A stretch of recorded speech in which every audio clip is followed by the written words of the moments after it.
ETV ప్రేక్షకులకి నమస్కారం. చెప్పాలని ఉంది కార్యక్రమానికి స్వాగతం. దర్శకులు దశరథ్ గారు తనకంటూ ఒక ప్రత్యేక స్థానాన్ని ఏర్పరచుకున్నారు. ఆయన సినిమాల్లోకి రాకముందు ప్రముఖ నవలా రచయిత యండమూరి వీరేంద్రనాథ్ గారితో కలిసి టీవీ సీరియళ్లకు మాటలు రాశారు. దూరదర్శన్లో ప్రసారమైన వెన్నెల్లో ఆడపిల్ల ధారావాహిక ఆ రోజుల్లో మంచి ఆదరణ పొందింది. 2002 సంవత్సరం అక్కినేని నాగార్జున కథానాయకుడిగా వచ్చిన సినిమా సంతోషానికి దర్శకత్వం వహించి మంచి దర్శకుడిగా గుర్తింపు తెచ్చుకున్నారు. ఆయన రచయితగా వెండితెరకు పరిచయమై దర్శకుడిగా అభిమానులందరికీ మంచి కుటుంబ కథా చిత్రాల్ని అందించారు. ప్రముఖ రచయిత, దర్శకుడు, స్క్రీన్ ప్లే రైటర్ దశరథ్ గారు ఇవాల్టి మన కార్యక్రమం చెప్పాలని ఉందికి అతిథిగా విచ్చేశారు. నమస్కారం అండి దశరథ్ గారు, ఎలా ఉన్నారు? బాగున్నారా? వెరీ ఫైన్ అండి. అసలు రచన పట్ల మీకు ఎప్పుడు ఆసక్తి కలిగిందండి? నేను రాయగలనని నాకు తెలీదు, బట్ పుస్తకాలు అయితే రెగ్యులర్గా చదువుతూ ఉండేవాళ్ళం చిన్నప్పుడు. అప్పుడు యండమూరి గారు రైటర్స్ వర్క్షాప్ అని ఒకటి పెట్టారు. పెట్టి తను కొంతమందికి ట్రైనింగ్ ఇచ్చారు. ఇచ్చినప్పుడు వాళ్ళందరితో కలిపి అభిషక్తం అని ఒక బుక్ రిలీజ్ చేస్తున్నారనమాట. చేస్తూ అప్పుడు ఒక న్యూస్ వేశారు, బయట వాళ్ళు ఎవరైనా కూడా కథ పంపించవచ్చు, బాగుంటే అందులో అవి కూడా వేస్తాం ఇందులో అన్నారు. అంటే సరే, నేను ఇంకప్పుడు ఖమ్మం నుంచి I use to work in shops అనమాట. నాకేమో ఏదో ఒకటి రాయాలి, ఆయనకు దగ్గర అవ్వాలన్నదే ఏకైక కాంక్ష నాకు. ఆయన is like God to me. సరే అని ఇంకప్పటికప్పుడు కూర్చొని పల్లె అని ఒక కథ రాశాను, పంపించాను.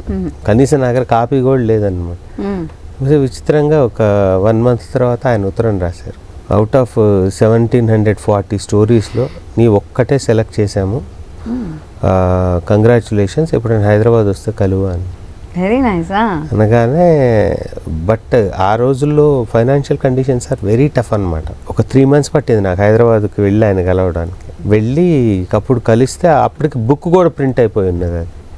అది పుస్తకం కూడా వచ్చింది చూడు అని అనేసి, పుస్తకం అంటే ఆ రైటర్స్తో పాటు నాది కూడా ఉన్నది అనమాట.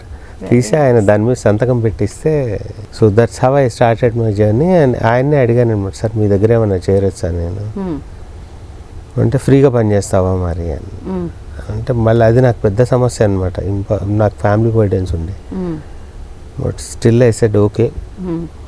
కొంతకాలం తర్వాత ఆయన సీరియల్ స్టార్ట్ చేశారు. సో అప్పుడు వచ్చి ఆనంద బ్రహ్మ అని ఒక సీరియల్కి నేను గురుగారి దగ్గర చేరటం జరిగింది. సో ఆయనతో కలిసి మీరు కూడా మాటలు రాయడం మొదలు పెట్టారు. ఫస్ట్ అసిస్టెంట్ డైరెక్టర్ చేరాను. వెళ్ళగానే ఆనంద బ్రహ్మ సీరియల్ ఫ్యూచరిస్టిక్ ఎపిసోడ్స్ అన్ని తీసేశారనమాట. ఆ నవల్లో ఓన్లీ పల్లెల్లో ఉండే ఎపిసోడ్స్ మాత్రమే తీస్తున్నాము. అది 5 episodes మించి రావట్లేదు. మరి అప్పట్లో ఏమిటంటే 13 వారాలు కావాలి, మిగిలిన ఎపిసోడ్స్ నువ్వు వర్క్ చేస్తే తీసుకురా అంటే, వెంటనే వెళ్ళి నేను మళ్ళీ డెడికేటెడ్ కూర్చొని, నాకు అసలు ఎలా రాస్తారో తెలియదు, ప్రయత్నం అయితే చేద్దామని చేసి ఆ పల్లెతో మొదలైంది, ఈ పల్లెతో మళ్ళీ వచ్చి ఇచ్చాను. ఇవ్వగానే ఏంటి అప్పుడే రాసేసావా అని కూర్చున్నాడు, చదివాడు. మొత్తం మిగిలిన 7 episodes అది డెవలప్మెంట్ మొత్తం రాసి, చాలా బాగా రాసావయ్యా, పని చేస్తాను, ఇప్పుడు స్క్రీన్ ప్లే అనేస్తాలే అన్న. నేను షాక్ అనమాట. అసలు ఎవ్వరు అలా ఇవ్వరు క్రెడిట్స్. ఆయన మహానుభావుడు కాబట్టి అంత సింపుల్గా ఇచ్చేసాడు. తర్వాత వెంట్ ఫర్ షూట్ అనమాట. అక్కడికి వెళ్తే వేరే ఎవరో రాశారు dialogues, is not satisfied with them అన్న. సో ఒకసారి ఈ సీన్కి రాయి అని ఆ రోజు మొదలు పెడితే, ఆ రోజు సాయంత్రం వరకు వరుసగా నేను ఫ్రెష్గా రాయటం, మళ్ళీ సీన్స్ ఆయన తీయటం మొదలుపెట్టాను. సాయంత్రం షూటింగ్ అవగానే మళ్ళీ ఒక సిగరెట్ వేసుకొని ఆయన, సరేనా నీ పేరు డైలాగ్స్ అని కూడా వేస్తాలే అన్న. అంటే అట్లా ఒక suddenly I become a writer, screen play and dialogues. అంత మహానుభావుడితో నాకు స్క్రీన్ షేర్ చేసుకునే అవకాశం వచ్చింది. So that is how my journey as writer has started. మీ బాల్యంలో చదువు ఒక పక్కన, మరో పక్కన పుస్తకాలు, ఈ రెండు ఉంటే దేనికి ప్రాధాన్యత ఎక్కువ ఇచ్చేవారు? అసలు మీ బాల్యం ఎక్కడ జరిగింది? నా బాల్యం చాలా బాగా జరిగిందండి. యాక్చువల్గా మేము వెంకటాయపాలెం అని, మా మదర్కి కొన్ని హెల్త్ ఇష్యూస్ ఉన్నాయంట. అంటే అప్పట్లో హార్ట్లో హోల్ ఉంటే సర్జరీస్ ఇంకా కనిపెట్టలే. సో మా mother is a blue baby అనమాట. So she is not suppose to work hard అంత. అందుకని నేను మా తాతయ్య వాళ్ళ ఇంట్లో పెరిగాను. చాలా పెద్ద house, very good time I had. అప్పట్లోనే మా తాతగారు చందమామ అని, తర్వాత ఈ ఫ్యాంటమ్కి సంబంధించిన కామిక్ బుక్స్, అవన్నీ ఆయన తీసుకొస్తుండేవాళ్ళు. మా అమ్మమ్మ అందరు పుస్తకాలు చదివేవాళ్ళు బాగా.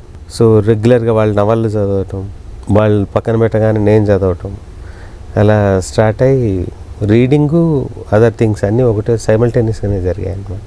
సో ఒక పక్కన స్కూల్ చదువు, మరో పక్కన ఈ పుస్తకాలు చదువు. మా పుస్తకాలు అంటే that for the sake of fun అనమాట. ఏ రేంజ్లో చదివేవాళ్ళం అంటే ఎండాకాలం సెలవులు వస్తే ప్రతి 5 రోజులు 6 రోజులకి ఒక అద్దె పుస్తకాల షాప్ మార్చేసేవాళ్ళం అనమాట. అంటే అంత స్పీడ్ రీడింగ్ అనమాట. అప్పట్లో బాబు బుక్స్ అని చిన్నవి వచ్చేవి, అన్ని జానపద కథలు అవి చిన్నవి. ఆ బుక్స్ అన్ని చదివిన తర్వాత షిఫ్టెడ్ టు డిటెక్టివ్ మధుబాబు గారివి, తర్వాత దాన్ని షిఫ్టెడ్ టు నావెల్స్ అనమాట. ఇంకా అలా తర్వాత నాన్ ఫిక్షన్కి వెళ్ళిపోయాం ఫైనల్లీ. సో అలా ఎంతవరకు చదువుకున్నారు మీరు మీ విద్యాభ్యాసం అంటూ? నాది ఎడ్యుకేషన్ అయితే నాది ఎంకామ్ ఎల్ఎల్బి అయింది, ఏసీఎస్ ఇంటర్ అయింది. సో ఏ వయసులో ఈ రచన వైపు ఎక్కువ ఆసక్తి చూపించడం జరిగింది? నేను అసలు అంటే ఏ రోజు ఆసక్తి అని రైటింగ్లో ఎప్పుడు చదువుకున్నాను అంతే. ఇది మా గురుగారి దగ్గర చేరాలని నేను అదొకసారి రాశాను అంతే. ఇంకా అదే ఫస్ట్ అండ్ లాస్ట్ అనమాట. నేను ఇంక మళ్ళీ పెన్ను పెట్టి పుస్తకాల కోసం ఏం రాయలేదు. ఈ కరోనా టైంలో ఒక స్క్రీన్ ప్లే బుక్ రాశాను అనమాట. మళ్ళీ ఇన్ని సంవత్సరాల తర్వాత I have done extensive research చేసి కథా రచన అని ఒక పుస్తకం రాశాను. దాన్ని తెలంగాణ భాషా సాంస్కృతిక శాఖ వాళ్ళు ప్రింట్ చేశారు. ప్రింట్ అయిపోయి బుక్స్ కూడా వచ్చేసాయి. దర్శకుడు తేజ గారితో అలాగే వైవిఎస్ చౌదరి గారితో వీళ్ళందరితో ఎలా పరిచయం అయిందండి మీకు? ఫస్ట్ నేను ఇదే మా గురుగారితో ఆనంద బ్రహ్మ చేశాను కదా, తర్వాత ఇంకో 4 సీరియల్స్ చేస్తూ ఉండగా ఆనంద బ్రహ్మ చాలా పెద్ద హిట్ అయిందన్నమాట. చాలా పెద్ద హిట్. అప్పట్లో దూరదర్శన్ రికార్డ్స్ అన్నీ బ్రేక్ అయిపోయినాయి. ఆ టైంలోనే వెన్నెల్లో ఆడపిల్ల అని కూడా చూసాం. అది దూరదర్శన్లో వచ్చింది, అది పెద్ద హిట్ అయింది. అప్పుడు కన్నడలో బిళదెంగల బాలే అని ఇదే పుస్తకాన్ని వాళ్ళు సినిమాలో తీస్తే అది పెద్ద హిట్ అయింది. అప్పుడు కేఎస్ రామారావు గారు రైట్స్ తీసుకొని వచ్చి అదే సినిమాని ఇక్కడ తెలుగులో హలో ఐ లవ్ యూ అని వీరశంకర్ గారితో డైరెక్షన్లో సినిమా స్టార్ట్ చేశారు. సో నేను ఆ సినిమాకి ఆల్రెడీ అదే కథ మీద మేము ఇక్కడ సీరియల్గా వర్క్ చేశాం కాబట్టి, పైగా సేమ్ బ్యానర్. నేను ఆయన అడిగి అలా వెళ్ళి వీరశంకర్ గారి దగ్గర చేరాను. అక్కడి నుంచి నెక్స్ట్ వైవిఎస్ చౌదరి గారి దగ్గర.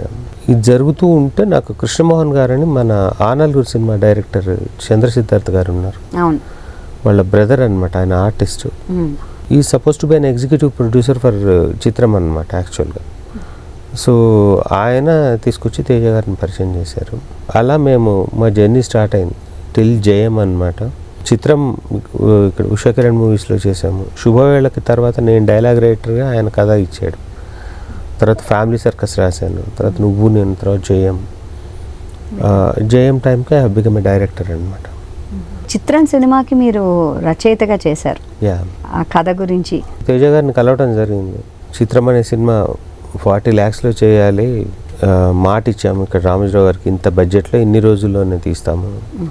అండ్ వెరీ లిమిటెడ్ క్రూ అనమాట. సో డైరెక్షన్ డిపార్ట్మెంట్ కూడా చాలా తక్కువ. అండ్ ఆర్ఎఫ్సి అప్పుడే ఓపెన్ అయింది. ఆ టైంలో వెళ్ళి ఇంకా అక్కడే ఉండిపోయాం మేము. మేజర్లుగా ఒక 10 days హైదరాబాద్లో చేసాం, 30 days అక్కడే చేసాం అనమాట. కంప్లీట్ షూట్ అందరం, హీరో హీరోయిన్ ఆర్టిస్టులు కెమెరామెన్లు అందరం యూస్ టు స్టే. అవి శాంతి నివాసాలని ఉండేది. సో అందులోనే ఉండి మార్నింగ్ 7 o'clock కల్లే ఫస్ట్ షాట్ కంపల్సరీ అనమాట. 6 కల్లే చేస్తూ అట్లా అదే టైంకి అచీవ్ చేసాం మేము. చిత్రం అన్నది నిజంగా అంత పెద్ద హిట్ అయింది. దాంతో నాకు తెలిసి మీ అందరికీ ఒక గుర్తింపు, పేరు. హిట్ అవటం ఒకటాను, బంబాట్ కలెక్షన్స్ అనమాట.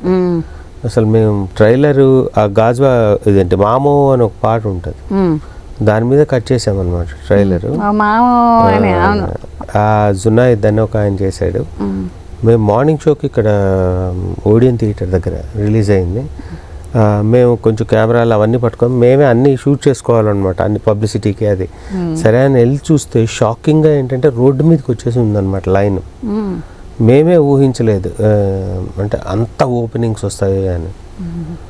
ఇంకా అది చాలా గుర్తింపు వచ్చింది. ఇట్స్ లైక్ ఏంటంటే ఆక్సిజన్.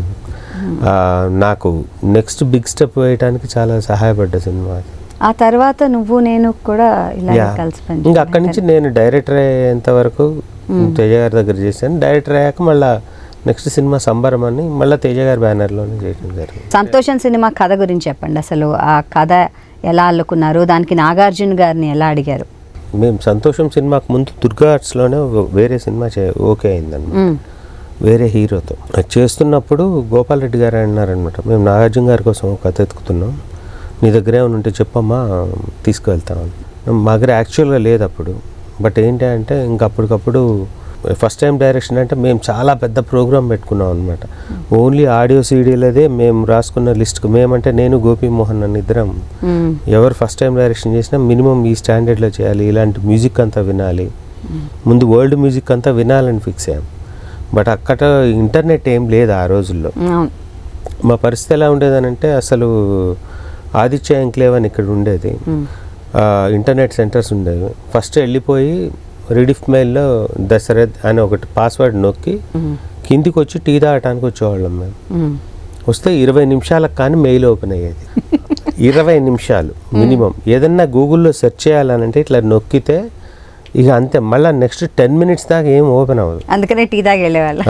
అంత స్లోగా ఉంటున్న టైంలో మేము దాదాపు నేనైతే 8-9 గంటలు కూర్చునేవాడిని. గోపి అయితే 16, 17, 18 గంటలు ఇంకా అలా కూర్చొని మొత్తం బెస్ట్ మ్యూజిక్ ఎవరు, బెస్ట్ కెమెరామెన్స్ ఎవరు, వాళ్ళ వర్క్స్ ఏంటి, ఇవన్నీ చూడడానికి మేడే ప్లాన్ అనమాట. సో మాకు దానికి చాలా డబ్బు కావాలి అని అర్థమైంది. నేను చేస్తున్న ఫస్ట్ సినిమా అదేమో కొంచెం చిన్న ప్రాజెక్టు, చాలా సింపుల్ రెమ్యునరేషన్ ఉండే. సో అవి సరిపోవు, నాగార్జున గారి కథ ఇస్తే కొంచెం అవన్నీ కొనుక్కోవచ్చు కదా అని మళ్ళీ మేము ఇద్దరం కూర్చొని కథ ఫామ్ చేస్తే అది వాళ్ళకి నచ్చింది. నాగార్జున గారికి చెప్పమన్నానంటే వెళ్ళి చెప్పడం జరిగింది. చెప్తే ఆయన నువ్వే డైరెక్ట్ చేయొచ్చు కదా ఇది అని నాగార్జున గారు ఆఫర్ ఇచ్చారు. నువ్వు నేరేట్ చేస్తుంటేనే నాకు చాలా బాగుంది, చేయొచ్చు కదా అన్నాను అనేసి. అంటే అట్లా దట్స్ హౌ సంతోషం హ్యాపెండ్ అనమాట.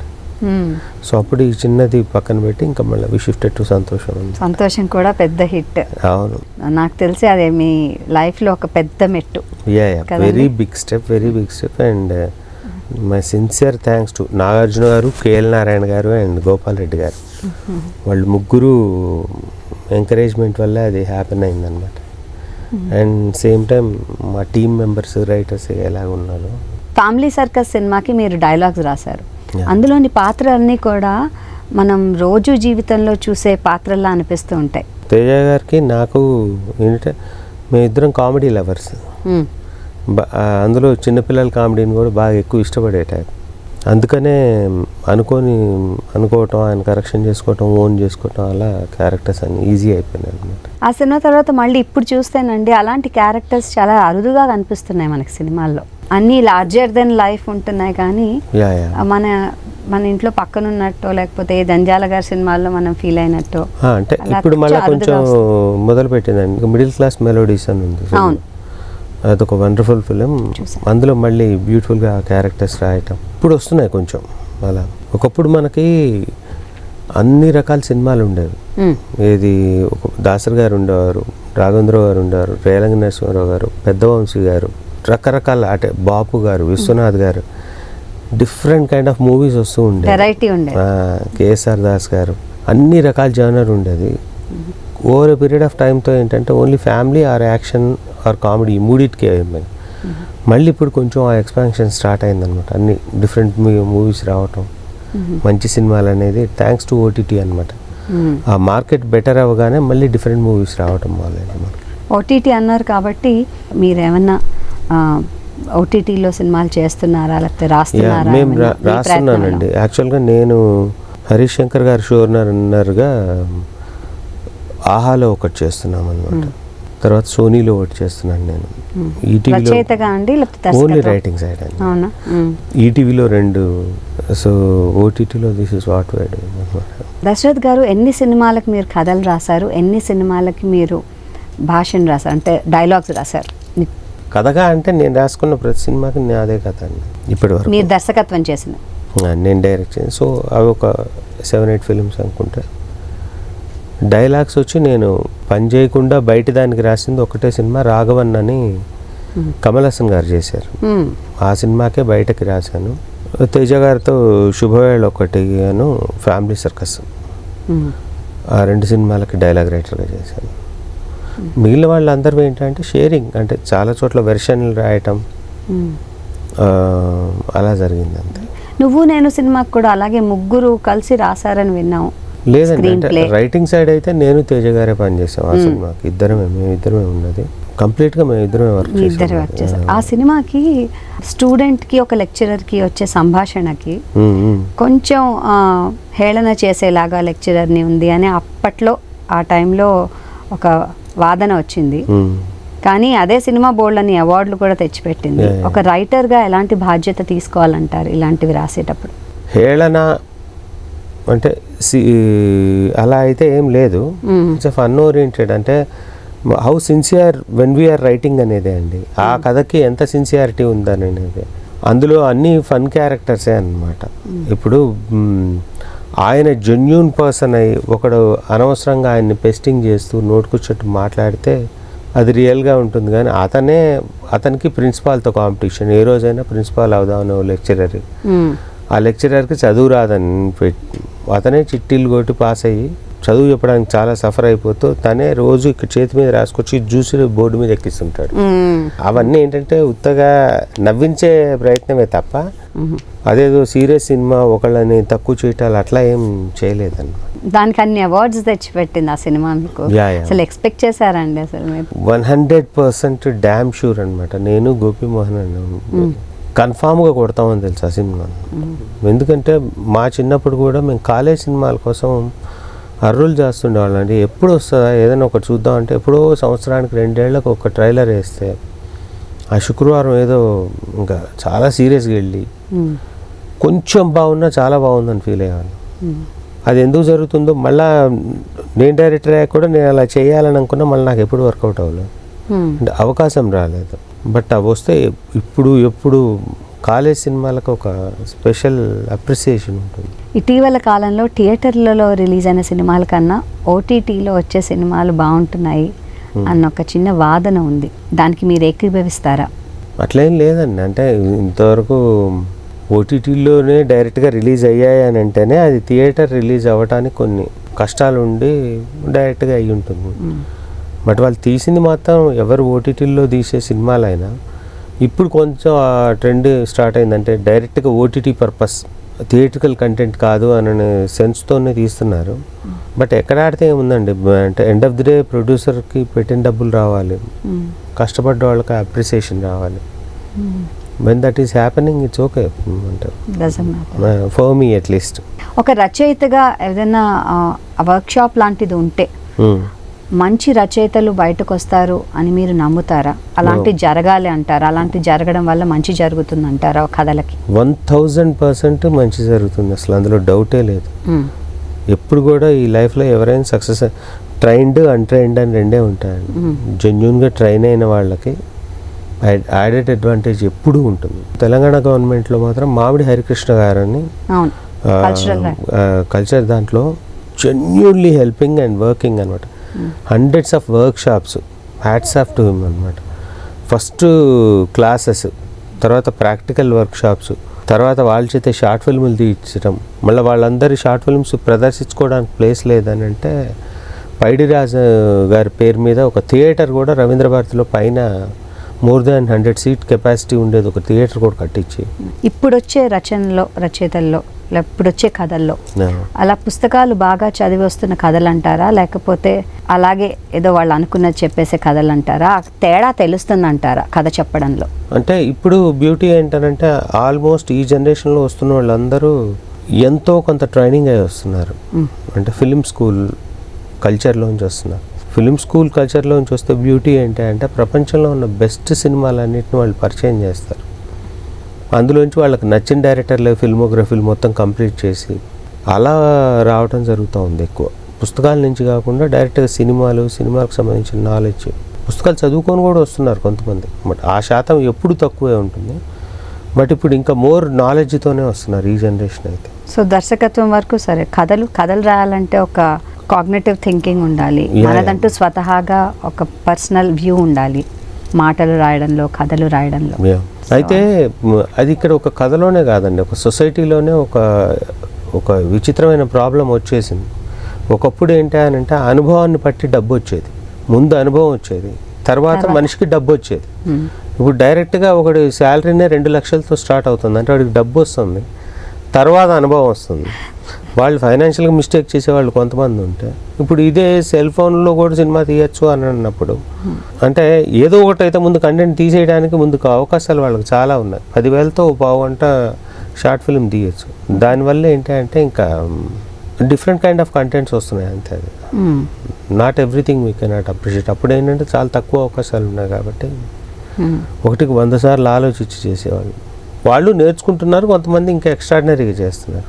సంగీత దర్శకులు ఆర్పి పట్నాయక్ గారితో మీ సినిమా జర్నీ జరిగింది. అంటే చిత్రం సినిమా నుంచి తీసుకుంటే కనుక ఆర్పి పట్నాయక్ గారితో కొన్ని పాటల్లో ఆయన పెట్టిన లిరిక్స్ ఎలా ఉంటాయంటే పాట మాట కలిపి ఒక చక్కటి సందర్భం చెప్పేటట్టుగా ఉంటాయి.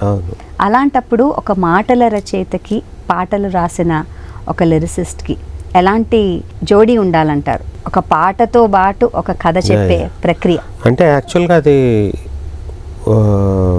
కంట్రీ సాంగ్స్ అంటారు కదా, జానపదం, అందులోనే ఆ కల్చర్ ఉందన్నమాట. మధ్యలో మాటలు వస్తూ మళ్ళీ పాట వస్తూ అలా ఉండే కల్చరే అది. అండ్ అందులో స్పెసిఫిక్గా మా ఇన్వాల్వ్మెంట్ ఏమి ఉండదండి. అంటే కులశేఖర్ గారు ఉండేవాళ్ళు ఆ టైంలో, అండ్ తను రాసేవాళ్ళు. అంటే మ్యూజిక్ సిట్టింగ్లో కూడా తను కూడా కూర్చునేవాడు.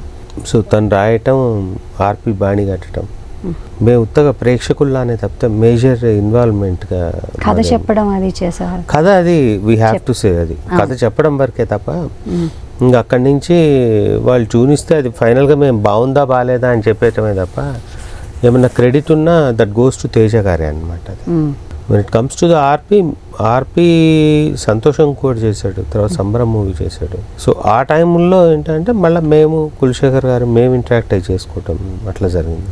కులశేఖర్ గారి గురించి చెప్పాలండి. లిరిసిస్ట్ గారు చాలా మంచి పాటలు అందించారు. ఇదే నాకు శాస్త్రి గారి దగ్గర అసిస్టెంట్గా పనిచేసేవాళ్ళు. మేమందరం డైరెక్టర్ అవ్వటానికి ముందే, అంటే ఈవెన్ బిఫోర్ తేజ గారు మా లైఫ్లోకి రావడానికి ముందు నుంచే నాకు కులశేఖర్, ఆర్పి వీళ్ళిద్దరు వెరీ క్లోజ్ ఫ్రెండ్స్ అనమాట. ఇక్కడే పంజాగుట్టలో ఉండేవాళ్ళం. సో రెగ్యులర్గా కలిసే బ్యాచ్లో వీళ్ళు కూడా ఉండేవాళ్ళు. తర్వాత మేము చెప్పాం కదా, చంద్రసిద్ధార్థ్ గారు అని డైరెక్టర్, వాళ్ళ బ్రదర్ కృష్ణమోహన్ గారు మా అందరినీ ఒకేసారి తేజ గారికి పరిచయం చేశాడు. ఆర్పి మ్యూజిక్ డైరెక్టర్గా, నేను రైటర్గా, కులశేఖర్ గారు లిరిక్ రైటర్గా. సో అలా మేము వచ్చి ఇక్కడ తేజ గారిని కలవటం, ఇక్కడ నుంచి ఈ జర్నీ స్టార్ట్ అయింది అనమాట. తేజ గారు మీ సినిమాకి ఒకసారి ప్రొడ్యూసర్గా కూడా, సంబరం సినిమాకి ఆయన కూడా రచయిత, ఆయన కూడా దర్శకులు, మీరు రచయిత దర్శకులు.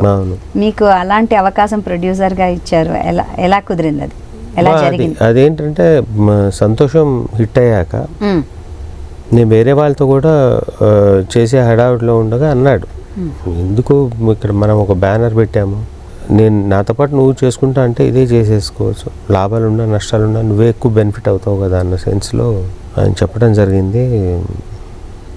అందుకనే ఆ బ్యానర్లో ఒక సినిమా చేశాను. మీరు రాసినప్పుడు వచ్చే కథలన్నీ కూడా ఒక కుటుంబానికి సంబంధించిందో లేకపోతే ఒక ఇన్సిడెంట్ తీసుకుని దానికి సంబంధించిందో ఉన్నాయి. మరి అలాంటి కథలు ఇప్పుడు ఎందుకు రాలేకపోతున్నాయి అంటారు? బయట అయితే వస్తున్నాయండి తీసేవాళ్ళు. ఇప్పుడు గౌతమ్ తిన్ననూరి అని డైరెక్టర్ ఉన్నాడు, నాకు చాలా నచ్చింది జెర్సీ సినిమా. దానికి ముందు తన ఫస్ట్ సినిమా కానీ బ్రహ్మాండంగా చేశాడు. తను ఫ్యామిలీ సినిమాలు చాలా బాగా చేస్తాడు. శివ నిర్వాణ అని ఇంకో కొత్త డైరెక్టర్ వచ్చాడు, తను మజ్లీ అని లాస్ట్ మూవీ గ్రేట్ ఉంటుంది ఆ సినిమా.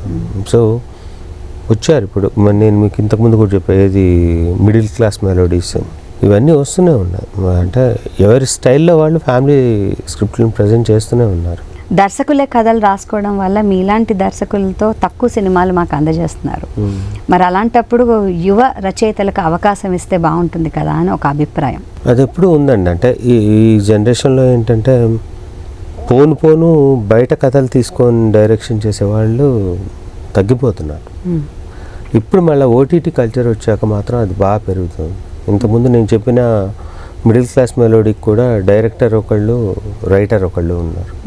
ఇప్పుడు మళ్ళీ కొంచెం నవల్స్ని తీసుకోవటం, పాత మంచి కథలను తీసుకోవటం, ఇవన్నీ ఇప్పుడు మళ్ళీ స్టార్ట్ అయింది. ఒకప్పుడు ఎస్ ఆ సమస్య ఉండేది. ఇంకో విషయం ఏంటంటే ఇప్పుడు నేను చిత్రం సినిమా ఉంది, నువ్వు నేను, అవన్నీ ఆయన తేజ గారి స్టైల్లో ఉంటాయి తప్పితే నేను డైరెక్షన్ చేయాలన్నప్పుడు మళ్ళీ నేను సంతోషం లాంటి కథే రాసుకున్నా. సో డైరెక్టర్గా మనం చెప్పాలనుకుంటున్న స్టోరీ కానీ ఆ నేరేట్ చేసే విధానం అంత ఈజీగా ఏం దొరకరు. ఇంకొకటి ఏంటంటే కొత్త డైరెక్టర్కి ఎప్పుడు ఒక పెద్ద స్ట్రగుల్ ఏంటంటే బయటోడి కథ తీసుకుంటే వాడిని హోల్డ్ చేయలేడు. ఒక అబ్బాయి వచ్చి నాకు ఒక కథ చెప్పాడు అనుకోండి ఉదాహరణకి, నేను ఆ కథ వింటాను, బాగుంది అంటాను, అనగానే వాడు డబ్బులు ఎక్స్పెక్ట్ చేస్తారు. ఎందుకంటే ఈజ్ ఎ స్టోరీ రైటర్. లెటర్సే నేనంటాను, నాకు నాగర్ ఎక్కడ ఉన్నారా, నేను ఫస్ట్ టైం డైరెక్టర్ని, నేను డైరెక్టర్ అవ్వాలి కదా, వెయిట్ చేయన్నాను అనుకోండి. 6 నెలలు వెయిట్ చేస్తాడు, 8 నెలలు వెయిట్ చేస్తాడు. 1 ఇయర్ తర్వాత అయినా నీకు డైరెక్షన్ వస్తుందో లేదో తెలియదు, నాది కథ చాలా బాగుంది, నేను ఒకళ్ళని పట్టుకొని నేను ట్రై చేసుకుంటానని వాళ్ళు వెళ్ళిపోతారు. అప్పుడు ఈ 1 ఇయర్ పాటు డైరెక్టర్గా నేను పెట్టిన ఎఫర్ట్ కూడా పోతుంది కదా వాళ్ళతో పాటు. ఖచ్చితంగా. దానికంటే అదేదో పిచ్చోవర్లో నేనే నమ్ముకున్నది ఒక లైన్ వేసుకొని ఆ ఇచ్చే అమౌంట్ ఏదో దాన్ని డెవలప్మెంట్ చేసుకోవడానికి ఉంటే ఏంటంటే the story will be with me till I become a director. ఒకవేళ ఈ కథతో నేను అవ్వలేకపోయినా మళ్ళీ నెక్స్ట్ కథతో ఇదే కథని నాకు వాడుకోవటానికో, ఇందులో ఎపిసోడ్స్, ఇందులో సీన్స్ వాడుకోవడానికి అవకాశం. అది చాలా పెద్ద సమస్య అన్నమాట. కొంతమంది రచయితలు కాని డైరెక్టర్లు ఉంటారు, బయట కథలే తీసుకొని వస్తారు. వాళ్ళ స్ట్రగుల్స్ చూస్తే చాలా బాధ వేస్తుంది. అంటే they are spending so much amount on writers and వాళ్ళకు హోల్డ్ చేయలేరు. 1 ఇయర్ తర్వాత వాళ్ళు వెళ్ళిపోతానంటారు. వాళ్ళ పాయింట్ ఆఫ్ లో వాళ్ళు రైటే ఉంటారు, వీళ్ళు ఏం చేయలేని నిస్సహాయ పరిస్థితి. ఈ మీన్ వేల ఒక 10-15 లక్షలు పోతాయి అన్నమాట. సో ఇలాంటి టెక్నికల్ ఇష్యూస్ చాలా ఉన్నాయి అందులో, మాకు తెలియనివి. అవన్నీ ఏం చేయలేని పరిస్థితి అన్నమాట. మీరు మిస్టర్ పర్ఫెక్ట్గా మీరు ఒక కథ రాసుకొని దాన్ని ప్రభాస్ గారిని కన్విన్స్ చేశారు. ఆ జర్నీ ఎలా జరిగిందో మాతో షేర్ చేసుకోండి. ఒకటి, నేను మిస్టర్ పర్ఫెక్ట్ కానే కాదు. అవునా? ఎలా అంటారు? అంటే నేను ఇంకా జయించాల్సిన థింగ్స్ చాలా ఉన్నాయి నా లైఫ్లో కూడా. కథ విషయానికి వస్తే దిల్ రాజు గారు పిలిచి ఏదైనా మంచి ఫ్యామిలీ స్క్రిప్ట్ చేద్దాం, ఏదైనా మ్యారేజెస్ బ్యాక్ డ్రాప్లో ఏదైనా చేద్దాం అని ఆయనతో డిస్కస్ చేయడం జరిగింది. చేసి అప్పుడు ఒక లైన్ ఫామ్ చేసుకొని అలా స్టోరీని డెవలప్ చేయడం జరిగింది అనమాట. ఈయనే హీరో అని అనుకున్నారా? ప్రభాస్ గారే హీరో అని అనుకున్నారా? దాని తర్వాత లేదు, ప్రభాస్ గారి డేట్స్ ఉన్నాయి, ప్రభాస్ గారే హీరో అనుకొని స్టార్ట్ చేయడం జరిగింది. ఒక కథ రాసుకునేటప్పుడు రచయితగా చెప్పండి, ఈ హీరో పలానా హీరో చేస్తారు అని రాసుకుంటారా, లేకపోతే కథ రాసుకుని ఆ హీరోకి తగ్గట్టు మీరు మాటలు రాసుకుంటారా? ఎలా జరుగుతుంది అసలు ఇది? ఫస్ట్ అందరూ ఏదో ఒక హీరోని దృష్టిలో పెట్టుకొని చేస్తారు కదా.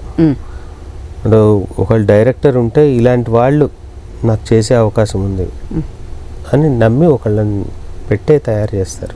డైలాగ్స్ కమ్స్ వెరీ లేటర్ అనమాట. ప్రాజెక్ట్ అంతా హ్యాపెన్ అయ్యి స్టోరీ అంతా లాక్ అయ్యాక వచ్చేది డైలాగ్స్. కథ మాత్రం ఒక హీరోని దృష్టిలో పెట్టుకొని అతని బాడీ లాంగ్వేజ్కి, అతని మేనరిజంకి ఏవేవైతే సూట్ అవుతాయో అవన్నీ ఇంక్లూడ్ చేసుకుని చేస్తారు. మీరు రాసుకున్న యాక్టర్ వద్దన్నారు అనుకోండి, అప్పుడు ఏం చేస్తారు? మార్చుతారా? ఎలా జరుగుతుంది అసలు ఈ ప్రాసెస్? బేసిక్గా ఏంటంటే ఒక 20% చేంజెస్ ఉంటాయి, కోర్ కంటెంట్ ఏది మారదండి. అండ్ ఒక హీరోకి చెప్పే కథలు ఇంకో పక్క హీరోలకి కూడా అన్నీ సూట్ అవ్వవు.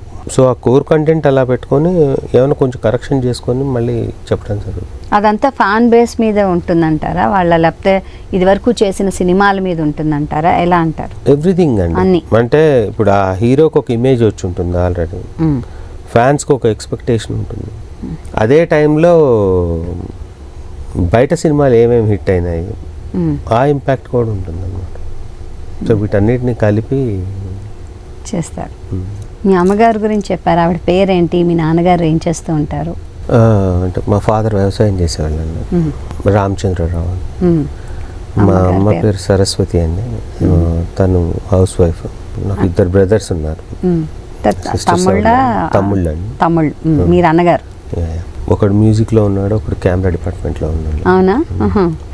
So that's all. మ్యూజిక్ అంటే సినిమాలకి మ్యూజిక్ అందిస్తూ ఉంటారా? నాకు శౌర్య అనే సినిమాతో తను మ్యూజిక్ డైరెక్టర్గా ఇంట్రడ్యూస్ అయ్యాడు. మేజర్లీ ఇంటూ బ్యాక్గ్రౌండ్ స్కోర్ అనమాట. తను చాలా సినిమాలకు బ్యాక్గ్రౌండ్ స్కోర్ కొట్టాడు. మీరు ఇంట్లో ఇంతమంది సినిమా వాళ్ళు ఉన్నా ఇంట్లో అసలు సినిమా సంభాషణే జరగదని విన్నాం. అట్లేం లేదు అంటే మా వైఫ్ అంత మూవీ బఫ్ కాదు, సో అంత అవతల వాళ్ళకి ఇంట్రెస్ట్ లేదు మనమే మాట్లాడతాం. మీ అట్లీస్ట్ మీ అన్నదమ్ములనే మాట్లాడుకుంటుంటారా ఈ సినిమా ఇలా? 100% అదే ఉంటుంది మేజర్గా అదే ఉంటుందా? ఓకే. సో మీరు చేసే సినిమాల్లో కూడా ఆయన ఏమైనా మ్యూజిక్కి ఏమైనా ఆరారది తీసుకుంటారు? ఇప్పుడు నేను ఒక సినిమా ప్రొడ్యూస్ చేశానండి, దానికి కూడా తనే మ్యూజిక్ డైరెక్టర్. పేరు చెప్పరు? లవ్ యూ రామ్ అని ఒక సినిమా ప్రొడ్యూస్ చేశాం నేను, మన ఎంటర్టైన్మెంట్స్ అని, మన స్టూడియోస్, డివై చౌదరి, మేము ఇద్దరం కలిసి ప్రొడ్యూస్ చేసాము. నేను స్టోరీ మాత్రమే ఇచ్చాను, I don't direct that movie. So దానికి కూడా తనే మ్యూజిక్ డైరెక్టర్ అనమాట. మీ తమ్ముడు గారి పేరు అడుగుతుంది. మా తమ్ముడి పేరు వచ్చి వేదగిరి అండి. సో మీకు ఎలాంటి కథాంశాలు ఇష్టం అండి? మీకు మీ ఫేవరెట్స్ ఏంటి? మీకు ఇష్టమైన రచయితలు ఎవరు, దర్శకులు ఎవరు? నేను ఎక్కువ కథకే ఇష్టపడ్డది, అంటే డైరెక్టర్స్ కూడా వాళ్ళ సినిమాలు ఇష్టపడతాను ఎక్కువగా తప్ప పర్సనల్గా ఏం చేసినా నచ్చేది విశ్వనాథ్ గారు ఒకరు ఇక్కడ. అట్లా కొంతమంది ఉన్నారు directors. Once upon a time Mani Ratnam garu ఏం చేసినా నచ్చేసేది ఒకప్పుడు. రోజా, అంజలి, ఆ టైం ఆ స్పెల్లో విపరీతంగా ఇష్టపడేవాడిని. బట్ తర్వాత కూడా ఏంటంటే ఇప్పుడు సినిమాలను ఎక్కువ ఇష్టపడుతున్నాను. డైరెక్టర్ ఫలానా వాళ్ళనేది కాకుండా డైరెక్టర్గా ఇప్పుడు మిస్కిన్ చేసినది నాకు చాలా ఇష్టం. ఇప్పుడు మిత్రన్ అనే మొన్న సర్దార్ ఫిల్మ్ వచ్చి అతని రైటింగ్, అట్లీవి కొన్ని మూవీస్ తమిళ్లో, ఇక్కడ హిందీలో, అంటే డైరెక్టర్స్గా ఇష్టపడే వాళ్ళు ఉన్నారు. మోర్ ఆఫ్ ఏంటంటే ఇప్పుడు వాళ్ళు చేసిన ప్రాజెక్టులనే ఇండివిజువల్గా ఎక్కువ ఇష్టపడుతున్నారు. అంటే అది over a period of time వచ్చిన మార్పు. ఒక రచయితగా, డైలాగ్ రైటర్గా చెప్పండి, హీరోకి ఉన్న, ఒక విలన్కి ఉన్న స్థాయి వేరే ఆర్టిస్టులకి, ఎస్పెషలీ ఫీమేల్ ఆర్టిస్టులకి తక్కువ, అరుదుగా కనిపిస్తూ ఉంటుంది. ఇది వరకు ఒక సూర్యకాంతమ్మ గారు, ఒక నిర్మలమ్మ గారు, లేకపోతే వేరే ఆర్టిస్ట్లో బాగా కనిపించేవారు, వాళ్ళకు ఒక ప్రత్యేక స్థానం ఉండేది.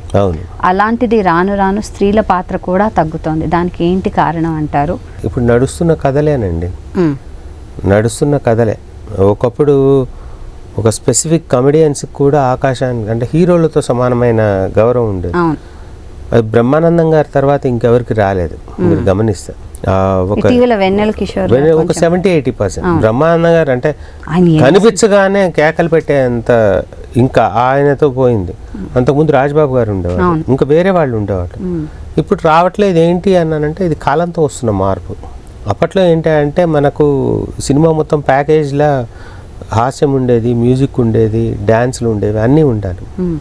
ఇప్పుడు ఈ జనరేషన్ ఏంటంటే అన్నీ కలిసి ఉండాల్సిన అవసరం లేదు, సిన్సియర్గా కథ చెప్తే చాలు అన్న నోషన్లో ఉంది. ఇప్పుడు అడివిశేష్ సినిమాల్లో అలా పక్కకెళ్ళి సపరేట్గా ఏమి కామెడీలా అట్లా, అంటే ఆ కోర్ కంటెంట్ పరిధి దాటి ఎక్కడ ఏవి చేయట్లేదు. బట్ వరుసగా హిట్లు కొడుతున్నాడు కదా తను. అలాగే ఇప్పుడు కొరటాల శివ పెద్ద పెద్ద డైరెక్టర్ హీరోలతో చేస్తూ కూడా తన దాంట్లో ఏం కామెడీ ట్రాక్లు ఉండట్లేదు. సో ఆ టైం కాలం బట్టే అండి అది. ఆ టైంలో అలాంటి పాత్రలు రచించేవాళ్ళు అనే, అందుకనే సూర్యకాంతమ్మ గారు లాంటి గొప్ప ఆర్టిస్టులు ఉండేవాళ్ళు. ఇప్పుడు అలాంటివి రాయట్లేదు కాబట్టి వాళ్ళు రావట్లేదు, అంతే. కాలంతో వస్తున్న మార్పే అండి. వీ కెనాట్ అంటే finger on one person are situation. So me future plans ఏంటండి? యాజ్ ఆఫ్ నౌ అంటే నాకు పెద్ద ఇదే మన ఫ్యూచర్ సినిమానే. మళ్ళీ మేము దర్శకులుగా చూడాలని అనుకుంటున్నాం. Even I want to see, but provided ఏంటంటే ఇఫ్ ఐ డోంట్ లైక్, అంటే నాకు నచ్చనిది నేను చేసే మనస్తత్వం కాదు నాది. సో నేను ఒకటి ఇష్టపడాలి, అది ఆ డబ్బులు పెట్టేవాళ్ళు ఇష్టపడాలి, వాటి బ్యాలెన్స్ అది చూసి చేయటమే తప్పితే I'm here only, I'm just not directing అంతే. I'm working here, I'm producing. భగవంతుడి వల్ల ఇది మేము ఆల్రెడీ సక్సెస్ఫుల్ కండిషన్లో ఉన్నాం, ఎందుకంటే తక్కువ బడ్జెట్లో తీసాము. సో ఈరోజు ఏముంది, మెయిన్ ఫస్ట్ పెట్టిన రూపాయి వెనక్కి వస్తే ఫస్ట్ సక్సెస్ అంటారు కదా. సో అది జరిగిపోయింది ఆల్మోస్ట్. ఆడియన్స్ కూడా మరింత ఇష్టపడతా. Even I want to produce అంటే స్మాల్ బడ్జెట్ మూవీస్ ఇంకొక 2-3 అన్న మినిమం తీసే ఉద్దేశం ఉంది. మీరు తీసిన సినిమాలన్నీ కూడా మోస్ట్లీ ఫ్యామిలీ ఓరియంటెడ్ మంచి ఫిల్మ్స్ ఉన్నాయి.